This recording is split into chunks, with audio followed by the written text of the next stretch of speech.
So I'm just doing the same thing that I do on the other side, and I'm going to tie these two in here just like this. Comb it back. Comb the hair constantly while you're cutting. I see some guys when they first come out of school, and the minimal amount of combing they do, they think it's the best. Comb through the hair. Feel. You have to start feeling what the hair is doing. You can feel texture.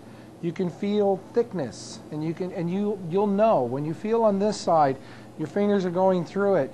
You go over to this side, and you just automatically know that this is thicker than over here just by touch. Keep doing that, because that makes it a lot easier in the long run on how to cut hair. Now this again, same as on the other side, ran into a little bit of a heavy spot. So I'm going to comb it forward. I'm going to pick up some of that heaviness, comb it back, and just kind of take a little bit off there.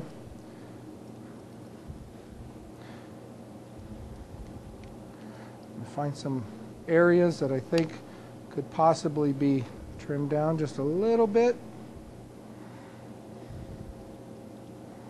Smooth it out. Now, one thing you might notice about the way I'm cutting, I'm not looking for exact symmetry with point-to-point cutting, such as I'm not grabbing this hair and matching it to this exactly and saying this has to match perfectly, and this has to match perfectly. Everybody's head is different. You cannot run that school of thought on wavy hair. You have to balance it out by feel and the way the comb goes through, and by looking at the actual symmetry of the head, rather than looking at the hair and, okay, this one's just a little longer than here. I like to do it my way, so that when the customer leaves, his head of hair looks nice and even. But not because it was point to point, but because it's felt. You could feel the difference. You can feel that it looks and feels even. Okay, we'll do a little bit back here, just cleaning up, just picking up the little loose ends, things I may have missed. Come back around here. Notice a couple little light spots, and I just picked those up. Now we're ready to do around the ears, but if you'd like, with Kirk's hair here, we can take a little bit off the bangs, not too much. Not necessary, because his hair is not that long. And we're just going to pick up some of the stragglers there, and we comb it back. Okay. Now let's pick up our trimmers. I like to use Andy's Master 2 for my trimmers. It's a nice little workhorse, does wonders, lasts a long time. I'm not partial to the little peanuts and ones that you find for beauty salons. They just don't have enough power. This has definitely enough power to get through thick, coarse hair. So first, I do my sideburn. Now, where to do the sideburn? You get a feel for your customer. You know roughly what they like. They can explain to you in the beginning that they either want it right at this part of the ear, at this part, a little bit longer sideburn.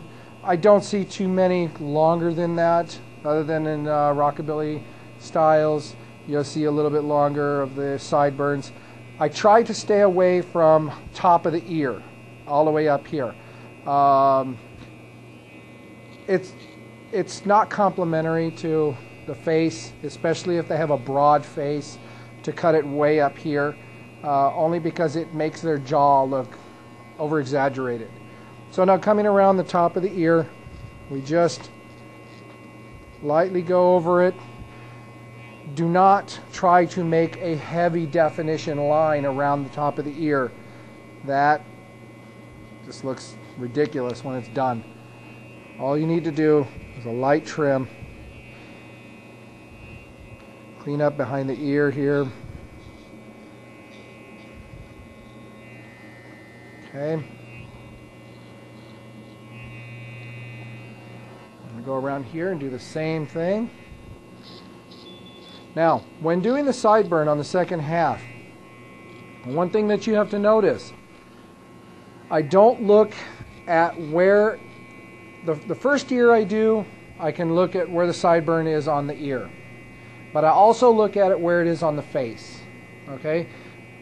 If you try to match the sideburn to the exact spot on the second ear, you're going to find your sideburns will be off more often than not. Why? Because people's ears are off-centered. One person may have, I have ears that one's back and one's down a little bit. So if I tried to match the exact line on where I put the sideburn on the last ear, and I do it on this side, I'll look from the front and I'll notice that they're off a little bit. So what I did on this side, when I was cutting it, I judged about this part of the ear, but at the same time I looked where it was on his face, right at his cheekbone, right below his eye. So I noticed where it was a mental note. And then when I'm on this side, I do the same thing. I know where to cut my sideburn in. Go around the ear. Like I said, not too heavy of a line behind the ear.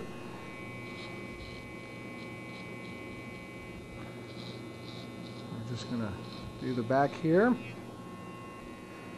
I'd like to show the way I do the back. Now, you may ask yourself, why is he facing the patron away from the mirror?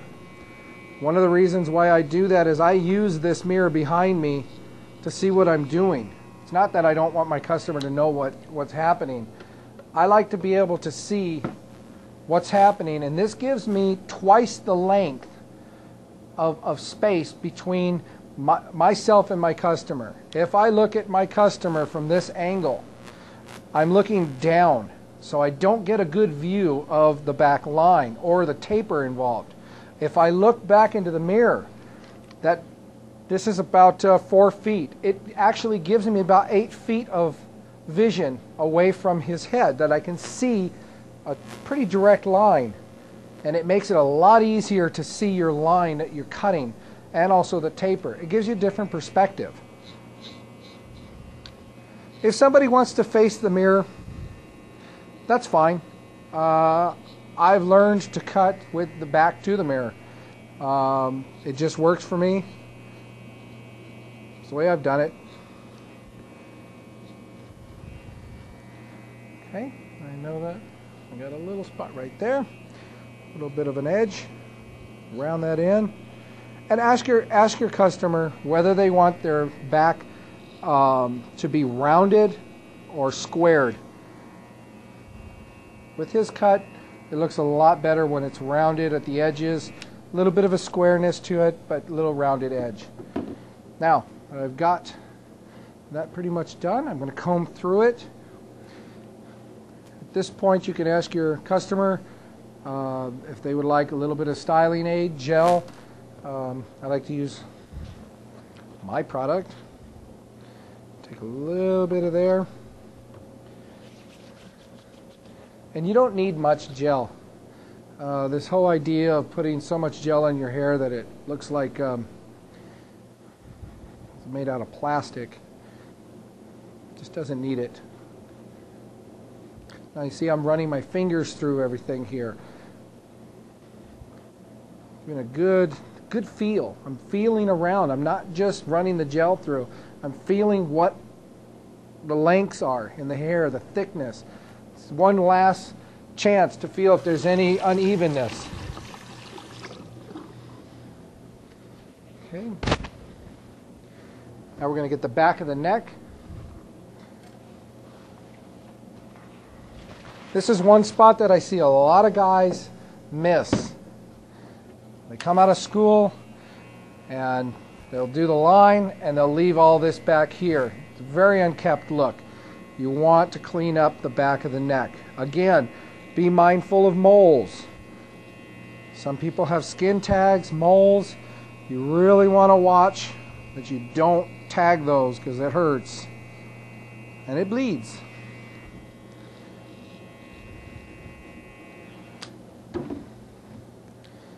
Dust them off. comb. Now sometimes you may comb the hair with your fingers, and if you like that look, that's fine. Customer's okay with it, that's fine too.